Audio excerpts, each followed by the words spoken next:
Taiga profunda, noviembre.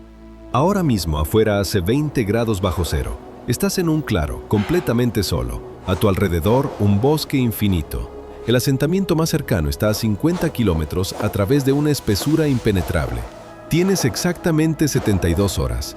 En 3 días la temperatura bajará a 40 bajo cero. Si para ese momento no tienes paredes ni techo, morirás. No tienes clavos, no hay cemento, no tienes sierra ni cimientos. Ni siquiera tienes una hormigonera o un proyecto terminado. Solo tienes un hacha, el bosque y el conocimiento. Una cuadrilla moderna con toda su maquinaria construye una casa en al menos 3 meses. Tú solo tienes 3 días. Tu vida ahora depende de la precisión con la que golpees con el hacha y de la rapidez con la que pienses. El reloj ha comenzado a correr. El hachazo inicial a una temperatura de menos de 40 grados parece un acto de pura locura. Cualquier capataz moderno, al ver una construcción en tales condiciones, dictaminaría una total incompetencia profesional. Su lógica es clara. Para el mundo de la electricidad y el hormigón, el invierno es la muerte de cualquier proyecto. Las mezclas no fraguan, la maquinaria se detiene y el metal se vuelve frágil como el cristal. Pero en el siglo XIII, el frío no era el enemigo del constructor, sino su aliado tecnológico más valioso. Aquí reside la principal paradoja de la supervivencia septentrional. El verano mata la futura casa más rápido que cualquier incendio. Un árbol talado en julio no es material de construcción, sino una esponja viva y jugosa, compuesta por agua en su mitad.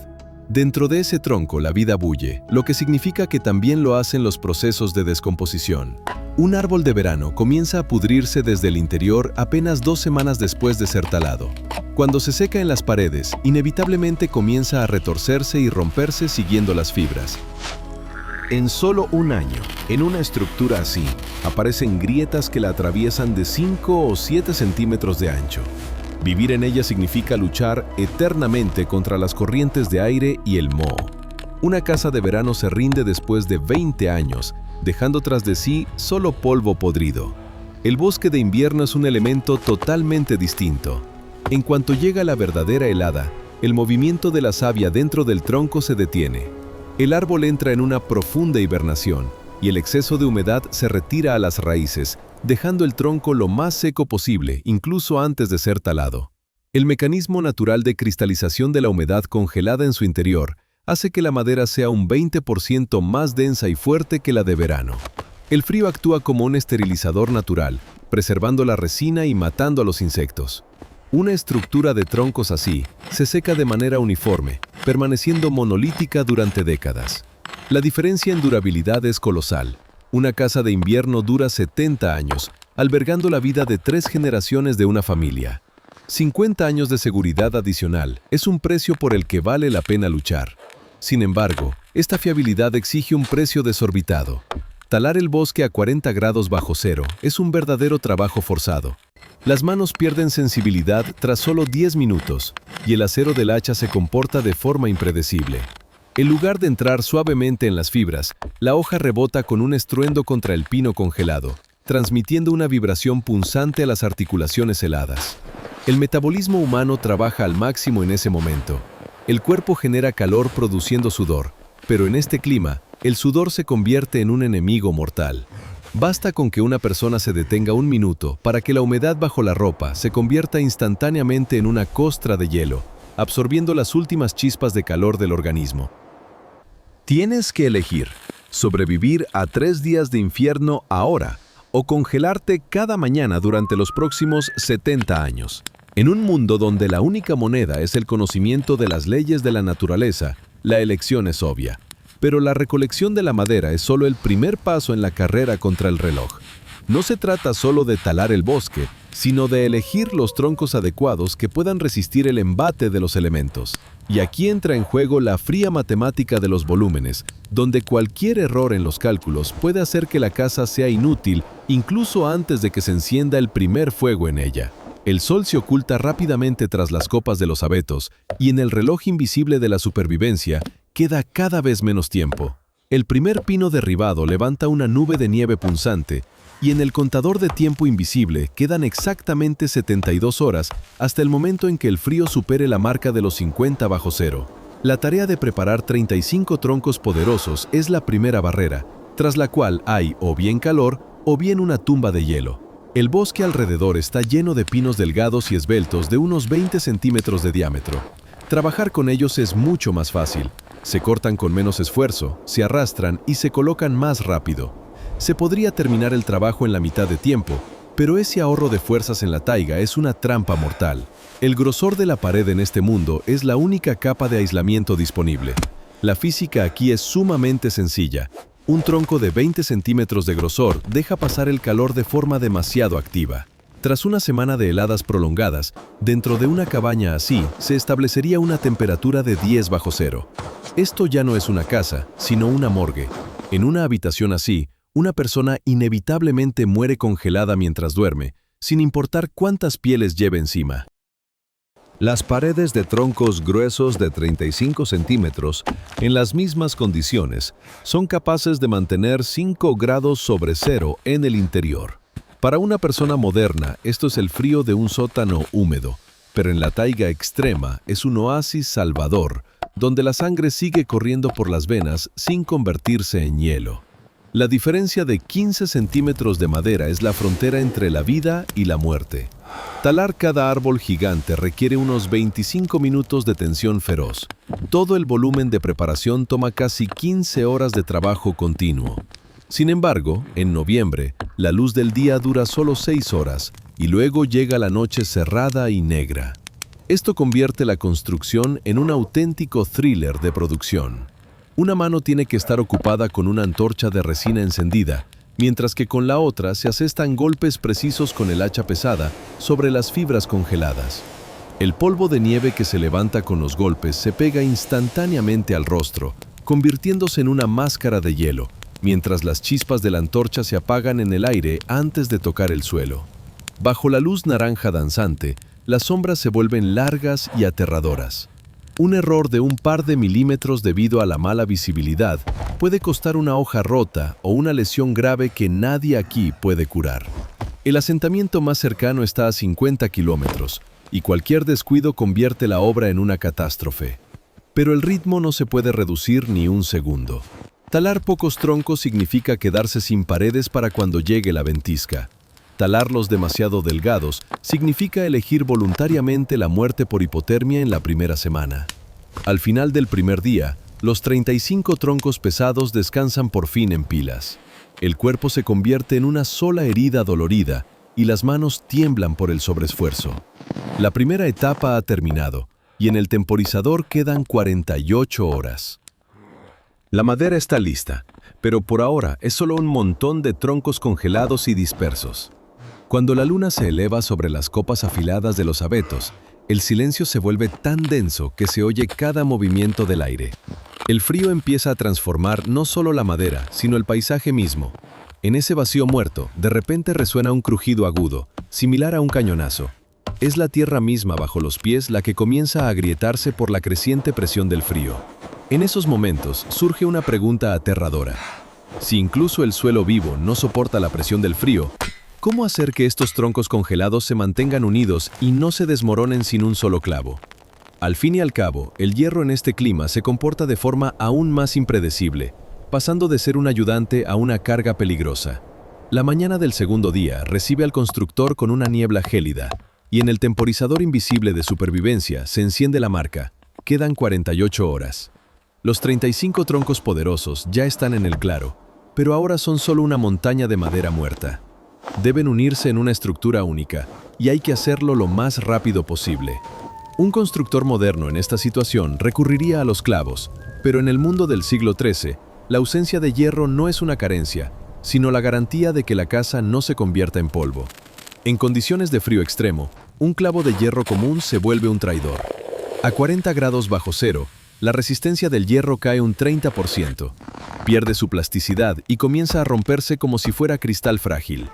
Pero incluso si el clavo resiste el golpe del martillo, matará la casa más tarde. El metal y la madera se dilatan con el calor y se contraen con el frío de formas completamente distintas. Cada vez que la temperatura oscila, el clavo desgarra poco a poco las fibras de la madera. Además, el hierro es un excelente conductor del frío. Acumula condensación que se convierte en hielo directamente dentro del tronco. Después de 5 años, la madera alrededor de cada clavo se convierte en una mancha negra podrida, y después de 20, la casa simplemente se desmorona. En lugar de metal, aquí lo que manda es la geometría pura y dura. La única forma de levantar una casa que dure siglos es tallar encastres especiales en los extremos de los troncos. El más sencillo y fiable es el llamado encastre en cuenco. Se hace un hueco redondeado en el tronco de abajo para que el de arriba encaje ahí como en una cuna. Luego está el empata, más mañoso y complicado, con forma de trapecio. El truco de este diseño es que funciona con la gravedad. Cuanto más pesen el tejado y la nieve, más fuerte se aprietan los troncos entre sí en esas muescas. Aquí es donde ocurre la auténtica magia del frío. Los materiales normales se rompen con las temperaturas extremas, pero la madera de la cabaña empieza a portarse como un organismo vivo. A 40 bajo cero, la madera se encoge. En una casa construida con clavos, esto abriría grietas por todos lados, pero en una estructura de encastres pasa justo lo contrario. Los troncos se asientan a más profundidad y las uniones se aprietan todavía más. La casa, literalmente, respira al compás del bosque. En verano, con el calor, la madera se expande y los encastres se aflojan un pelín, dejando que la estructura libere tensión. La geometría se adapta donde el hierro rígido simplemente estallaría. Tallar estas uniones requiere un tiempo y una precisión brutales. Hacer un solo encastre de calidad lleva entre 15 y 20 minutos de una concentración extrema. En total, para una casa de 4 por 4 metros hay que preparar 40. Esos son 10 o 12 horas dándole al hacha sin parar contra una madera congelada que parece piedra. A mitad del segundo día, los brazos son máquinas que vibran del cansancio y la espalda ya ni se estira. Cuando el sol empieza a caer, las paredes por fin asoman unos cuantos niveles sobre el suelo.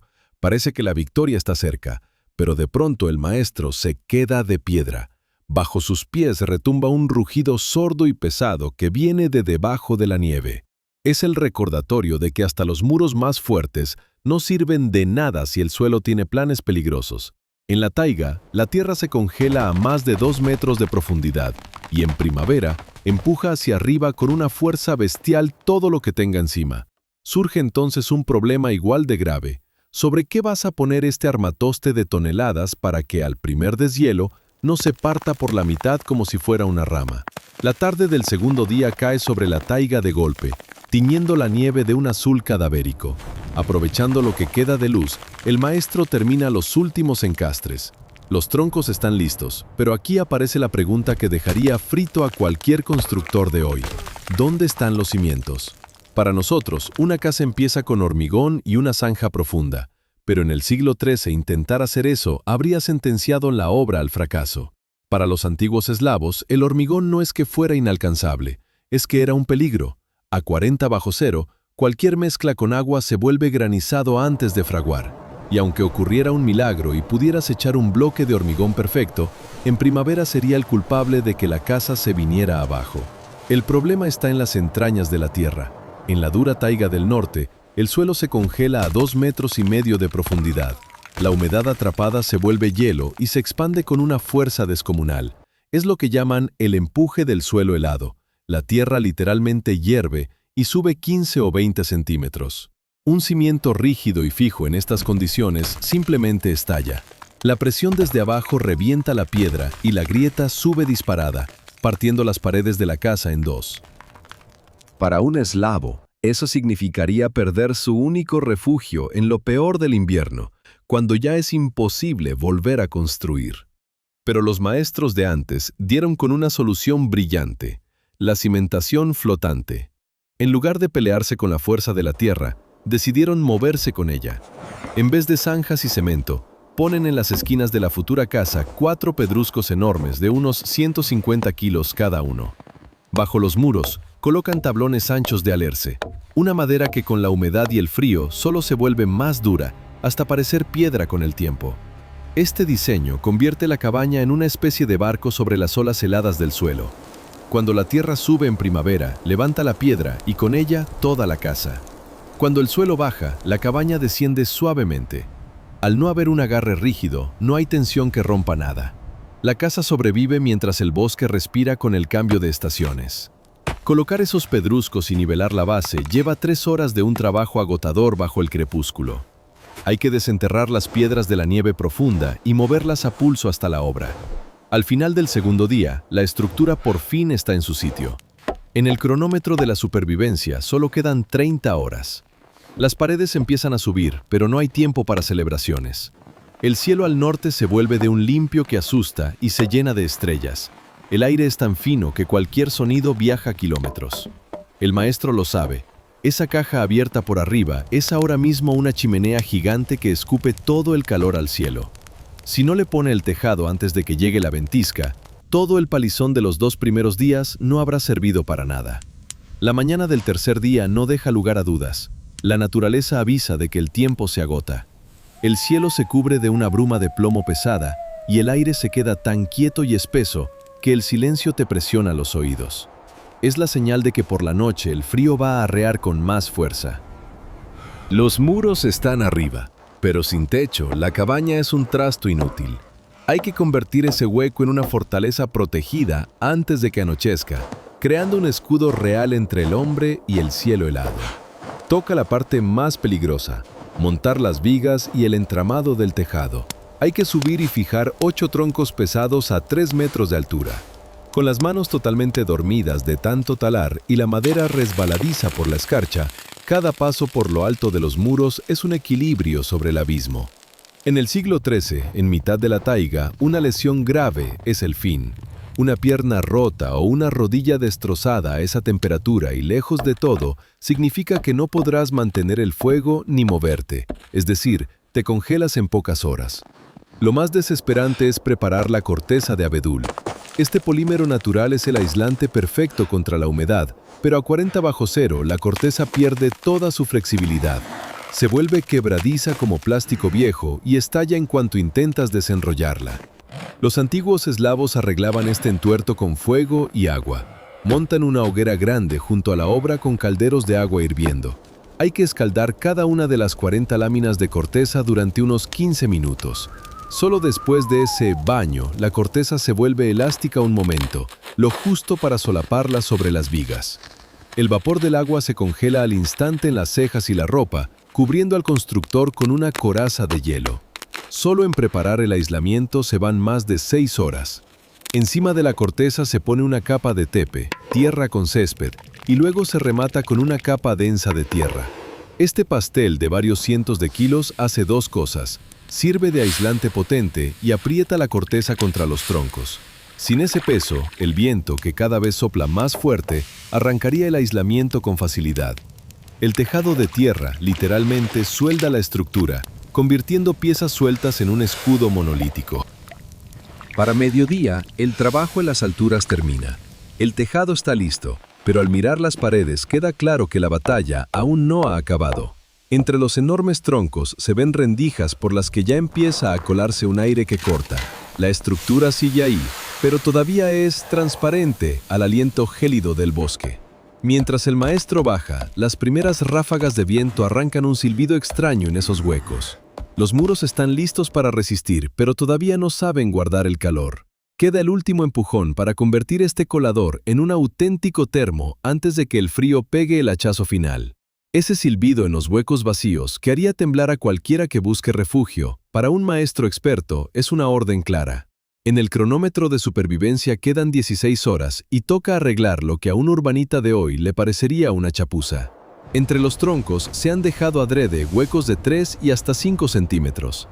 A través de ellos se ve el brillo del hielo de fuera, pero precisamente en esos agujeros está el secreto de que la casa dure toda una vida. La clave es que la madera sigue trabajando incluso cuando ya forma parte del muro. Respira, se seca y cambia de tamaño con los cambios bruscos de temperatura. Si encajaras los troncos congelados a presión, en menos de un mes saldrían grietas a lo loco por toda la pared que no podrías controlar. Al dejar esas rendijas anchas, el constructor decide de antemano por dónde se va a deformar la madera, convirtiendo un fallo potencial en un sistema de ingeniería bajo control. La solución para que no pase ni un hilo de aire es el musgo común del bosque. No es solo relleno, es un material tecnológico de primera. Su capacidad aislante es 6 veces mejor que la de la propia madera, lo que lo convierte en el mejor aislante de toda la taiga. pero su valor real es químico. El musgo contiene esfagnol, un antiséptico natural potentísimo. Literalmente conserva las uniones, evitando que la madera se pudra durante décadas a pesar de la humedad y la condensación. El proceso de calafateo es un trabajo monótono y agotador que exige otras 6 horas de concentración máxima. El musgo se mete en las ranuras con una paleta de madera, capa tras capa, lo más apretado posible. A 40 bajo cero ocurre una metamorfosis física asombrosa. La poca humedad que queda en las fibras del musgo se congela. Esa capa blanda se convierte en una barrera de hielo dura y casi impenetrable. En ese momento nace un efecto de protección único. El viento que golpea la pared se choca ahora con un monolito de 3 capas. Primero, 35 centímetros de tronco exterior. Luego, 5 centímetros de musgo congelado. Y después, otros 35 centímetros de muro interior. En total, 75 centímetros de blindaje a prueba de viento. Ya no es solo una cabaña, es un termo capaz de aguantar los peores embates de la naturaleza. Para mediodía, el trabajo con las rendijas termina y en el reloj quedan exactamente 10 horas. Dentro de la casa reina por fin un silencio denso y profundo. Pero el silencio en la taiga suele ser traicionero. Tener paredes herméticas es solo media victoria. El frío sabe atacar de frente, pero también aprovechando las corrientes de aire. El maestro lo sabe. Si dejas la casa expuesta al golpe directo del viento, hasta el muro más grueso perderá casi la mitad de su eficacia. El sol empieza a caer tras las copas de los abetos y desde el norte llega un rugido grave y pesado. Es el viento, el enemigo número 1, capaz de succionar el calor de la casa hasta por los poros microscópicos si no se levanta a tiempo la última línea de defensa. Ese rugido no es solo ruido de árboles, es la señal de que empieza la última fase de la defensa. En pleno siglo XIII, el viento no es solo aire moviéndose, es una bomba térmica capaz de absorberle la vida a cualquier edificio. Cuando afuera estamos a 40 bajo cero, una brisa ligera de 10 metros por segundo crea una sensación térmica de 62 grados bajo cero. La física del asunto es una bestia. El viento que azota la pared le chupa el calor a la madera 4 veces más rápido que el frío cuando el aire está quieto. Los antiguos eslavos lo tenían clarísimo, por puro instinto, así que la defensa contra el viento se planeaba desde que se ponía el primer tronco. El gran secreto para no morir era cómo plantar la casa en el sitio. Siempre se levantaba con una pared ciega, sin ventanas ni un solo agujero, mirando hacia el norte, que es por donde viene el aire más salvaje. La entrada y los ventanucos siempre daban al sur, al resguardo. Con esa jugada se salvaba hasta el 40% del calor que, de otra forma, se lo llevaría el bosque. La arquitectura de la casa sigue a rajatabla las leyes de la aerodinámica. Un rectángulo pelado de 4x4, sin salientes, porches ni adornos. No es que no tuvieran gusto, es que era un requisito de ingeniería. Cada esquina o detalle extra crea remolinos. El viento se engancha ahí y genera zonas de baja presión que, literalmente, succionan el aire caliente por los poros de la madera y el musgo. Una forma lisa y simple hace que el viento resbale y pase de largo. Hasta el tejado de tierra, que pesa 400 kilos, sirve aquí de lastre. Evita que las rachas fuertes levanten el aislamiento y creen una succión que vacíe todo el calor acumulado por el techo. La última línea de defensa es usar lo que más sobra, la nieve.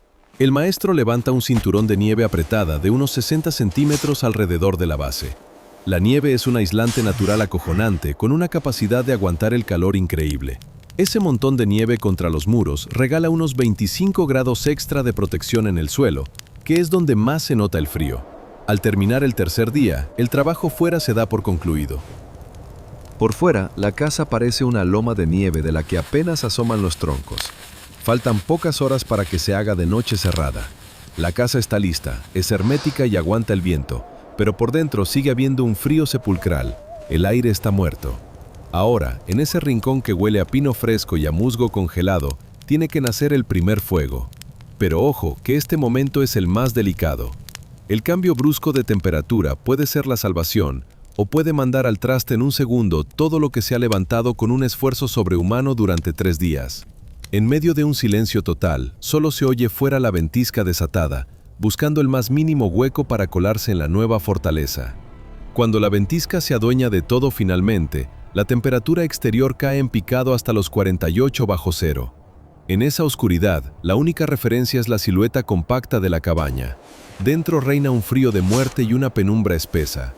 Mientras las paredes no se calienten, el aire interior está estancado en los 20 bajo cero. Es el momento crítico. El cuerpo humano, agotado tras una maratón de 3 días, ya no puede generar calor por sí mismo. Llega la hora del primer fuego. Encender la estufa en estas condiciones es casi un ritual sagrado. Las astillas secas y los restos de corteza de abedul no prenden a la primera. El aire gélido se resiste a la llama. Pero, de repente, aparece el primer destello naranja y el olor a resina de pino empieza a inundar la casa. En las primeras 2 horas ocurre lo que los constructores llaman el despertar de la piedra. Los troncos de 35 centímetros, congelados hasta el núcleo, empiezan a absorber el calor lentamente. La temperatura interior pega el primer salto. De 20 bajo cero sube a 10, luego a 0 y finalmente se clava en los 5 grados positivos. 4 horas después de encender el fuego, la casa entra en régimen estable. Un termómetro marcaría unos 10 grados. En ese instante uno se da cuenta de lo grandioso del trabajo hecho. Fuera, la naturaleza se vuelve loca a 48 bajo cero, pero dentro, tras la barrera de madera y musgo, reina un calor apacible. La diferencia térmica entre el exterior e interior alcanza los 58 grados. Es un abismo brutal que solo se sostiene gracias a la maestría del hacha y a la precisión de los encastres. Para la comprobación final, el maestro sale al descansillo frío y pone la mano en la pared. Por fuera, la madera te quema la palma con un latigazo de hielo. Allí la superficie se ha enfriado hasta los 40 bajo cero. Pero basta con apoyar la mano en esa misma pared, por el lado de dentro, para que los dedos sientan un calor vivo, sutil, de unos 5 grados. Es la prueba táctil del triunfo. El calor no se escapa por las rendijas, se acumula en la masa de la madera. Los muros se han vuelto una barrera infranqueable para la muerte. Por primera vez en 72 horas, uno puede permitirse cerrar los ojos. Fuera, el viento desgarra las ramas de los abetos e intenta reventar el tejado. Pero dentro solo se oye el castañeo rítmico de la estufa y la respiración pesada de alguien que duerme. El dolor de los músculos y la costra de hielo en la cara parecen ahora algo lejano. En este silencio, protegido por 75 centímetros de aislamiento, llega la gran conclusión: la carrera está ganada. El hombre no solo ha construido una casa, le ha arrebatado a la naturaleza el derecho a vivir. Pero, al quedarse dormido con ese calorcito, el maestro comprende que el valor real de esta obra no se verá mañana, sino en décadas, cuando las tecnologías modernas ya sean puro polvo. Los 3 días que empezaron en soledad absoluta en mitad de un desierto helado han terminado. La casa aguanta, la estufa suelta calor a pleno rendimiento y la amenaza de muerte ha retrocedido. Sin embargo, lo más asombroso de esta historia no es el hecho de haberse salvado, sino que una construcción levantada en solo 72 horas supera en muchos aspectos a las complejas soluciones modernas. Las estadísticas de durabilidad son sorprendentes. Una casa de entramado moderna, montada con clavos de acero y tirafondos, dura de media entre 30 y 40 años. Y eso contando con que cada 10 años necesita una reforma seria, porque el metal dentro de los muros provoca inevitablemente que la madera se pudra. Una cabaña eslava sin un solo clavo se construye pensando en 50, 70 o incluso 100 años de servicio. El secreto de ese aguante es que la madera en la estructura sigue respirando y moviéndose. En invierno, cuando se va la humedad, la madera se encoge y los encastres geométricos se aprietan todavía más. En verano, las fibras se expanden y el agarre se relaja un poco. El clavo en un sistema así es un punto muerto y un foco eterno de tensión que, con el tiempo, convierte la madera en serrín. El encastre, en cambio, es una unión viva que cambia junto con la propia casa. Pero la cualidad realmente genial de una casa así es su movilidad. Cuesta creerlo, pero una estructura de este calibre, sin clavos, se puede desmontar entera en un solo día. Los troncos, marcados uno a uno, se llevan en trineos a cualquier otro sitio y se vuelven a montar en solo 2 jornadas. Para nuestros antepasados, esto no era bienes raíces en el sentido actual. Era un sistema de supervivencia flexible. Si la tierra se agotaba, si el río cambiaba su curso o si venía una amenaza externa, la casa simplemente seguía a la gente. Era auténtica arquitectura móvil, sin ataduras a un trozo de tierra concreto. La comparación con un chalet moderno a 40 bajo cero es para quedarse helado. Una obra actual dura de 6 a 12 meses y necesita presupuestos de millones. Esa casa depende totalmente de sistemas externos, luz, gas y agua. Basta con que falle uno para que el flamante edificio se convierta en una cripta de hielo en menos de un día. La cabaña eslava se levanta en 3 días con presupuesto cero, necesitando solo un hacha y conocimiento.